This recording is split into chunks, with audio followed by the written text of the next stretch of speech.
భారీ వర్షానికి నీట మునిగిన పంటలు, ఎడతెరిపిలేని వర్షం రైతుకు తీవ్ర నష్టం. ఆత్మహత్యలే మాకు దిక్కు, ఆందోళనలో రైతన్నలు. అల్పపీడనం కారణంగా ఎడతెరిపి లేకుండా కురుస్తున్న భారీ వర్షాలకు సీతానగరం మండలంలో సింగవరం, చిన్నకొండేపూడి, పురుషోత్తపట్నం, వంగరపుడి వరి పొలాలు నీట మునిగాయి. దీంతో వ్యవసాయ పనులకు ఆటంకం ఏర్పడింది. నారుమడులు వేసిన నాట్లు నీట మునిగాయి.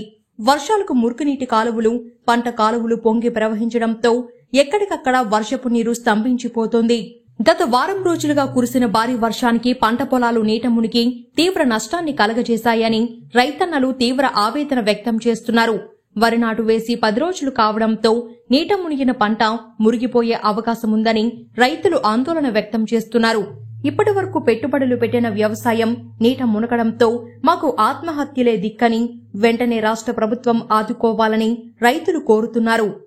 ఈ గవర్నమెంట్ వారిని మేము మనవి చేస్తున్నాం. దయచేసి వెంటనే మమ్మల్ని వీఆర్ఓ గారు కానీ తగిన వ్యవసాయ శాఖ సిబ్బంది వచ్చి మాకు ఎకరానికి 50,000 రూపాయలు ఇస్తేనే కానీ మాకు దీనికి కుదరదని మేము రాష్ట్ర ప్రభుత్వాన్ని అడుగుతున్నాం. అలాగే ఎక్కడ చూసినా మొత్తం మునిగిపోయింది. ఒక ఎకరం కూడా లేని పరిస్థితిలో ఉంది. ఈ రోజు ఎకరానికి 10,000 పెట్టుబడి పెట్టేస్తున్నాం. ఇప్పటికి ఆల్రెడీ ఫస్ట్ కూడా చేయడం జరిగిపోయింది. శాఖ మంత్రి అచ్చెన్నాయుడు గారిని కూడా మేము అడుగుతున్నాం. వెంటనే మా మీద దయించి వ్యవసాయ రంగం మీద మీరు చూడాలని మిమ్మల్ని అడుగుతున్నాం. మరి మిమ్మల్ని